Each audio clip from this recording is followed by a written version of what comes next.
It's Beaver. So we were just talking about the Turpin children. I just wanted to go over this article. Now, if those of y'all remember, in 2018, I believe there were 13 of these Turpin children. They were in the worst conditions. They were chained to beds. They were starved. It was just awful. And the parents, the foster parents, complete nutbags. Like, complete nuts. So, here we are again, current time. Turpin siblings escape one house of horrors to find themselves in another, prosecutors allege. Two of the California siblings escaped their parents' house of horrors, were subject to the horrifying abuse in their new foster home. The 13 Turpin siblings were discovered in 2018 when 17-year-old Jordan Turpin escaped through the window in their Paris, California home and called 911. The siblings, then ranging from 2 to 29, were badly malnourished, allowed just one shower a year. My God.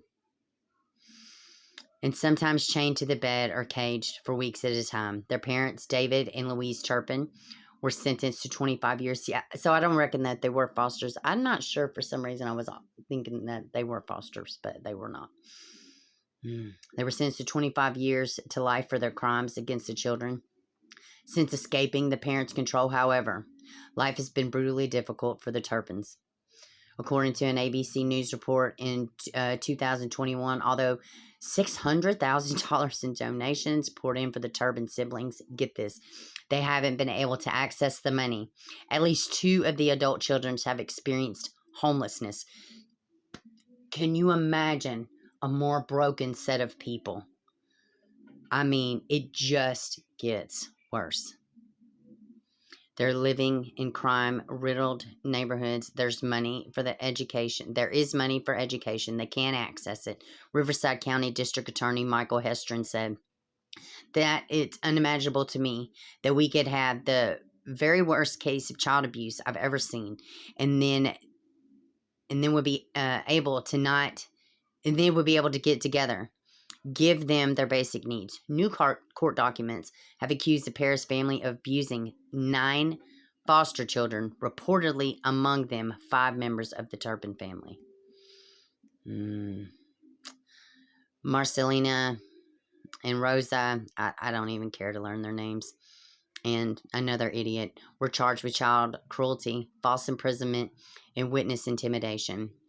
All 3 idiots were also charged with lewd acts on a child under 14 years old. 4 girls whose identities have been withheld for privacy reasons were sexually assaulted by Marcelino between April 2018 to March 2021. So let that sink in. Almost immediately, these children were abused from being removed from another house of horrors. Almost immediately, the abuse began.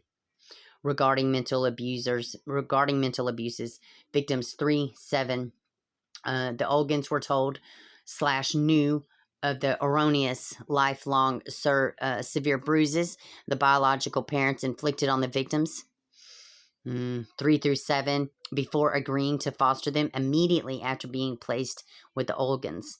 The 3 defendants pressure questions the siblings about their traumatic past. So pretty much what they would do, they would, it's going to say right here, they forced the siblings to participate in circle confession talk. The siblings were forced to admit their past siblings' abuses, which their biological parents forced them to commit.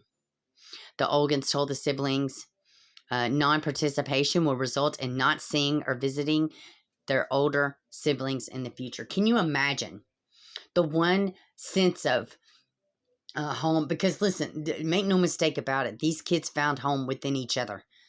The original 13, they found home within each other because everything, I mean, they will have a sibling bond probably unlike most people will ever experience. Why? Because trauma, they bond. You know what I'm saying? It brings them closer. They confide in each other. They love together. They hurt together. They were abused together. And they, when the older siblings come around, it's probably just like the relief, right? It's a relief to be around their siblings. So to be threatened to have that taken away, it's just so ridiculously It's evil. Flat out evil. Let me see. Circle talks. The siblings were forced to admit their past siblings' abuses, which their biological parents forced them to commit.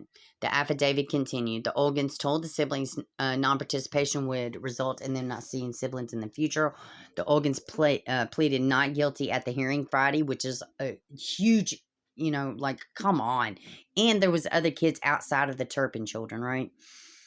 They are all free on bail. They are all expected back in court early June, and we will be there for it. We will be there, waiting on justice. Waiting on justice. So, and this is the original. Sorry, I'm just doing a little quick video from my phone. These are the original idiots that ruined these children's lives. So, pray for these kids, man. White light, sage, whatever you got going on, send some positive energy, because God knows these children are going to need it. And what kind of a sick world do we live in? They don't even have a clue of what normalcy is, warmth, love. They're going to think, when they get older, it's a huge chance they're going to think, oh, some abuse is okay. They're not going to understand that some people are inherently good, but they absolutely know about being inherently bad. And it's awful. It's awful. I would fair to say there's no amount of counseling, monetarily, fee that could be met to help get these kids the therapy that they need. I'm going to end this video, but I'm at a loss for words. I'm very angry. This main social lady, she says, Amy Tend to Life did a good job on her video too. I got like halfway through it and found an article, but this social worker, I promise these kids will be in a, good place. Where's the follow-ups? Where's the pop-up visits? Where's the checks at the school, right? Like, why was this allowed to happen again? This is 2022. They were found out in 2021, but they were there since 2018. God, man. And the sibling, the boy sibling, he was picked on really bad. He was forced to be locked in his bedroom. One of the girls, she got abused really bad. They tortured her with like spiders.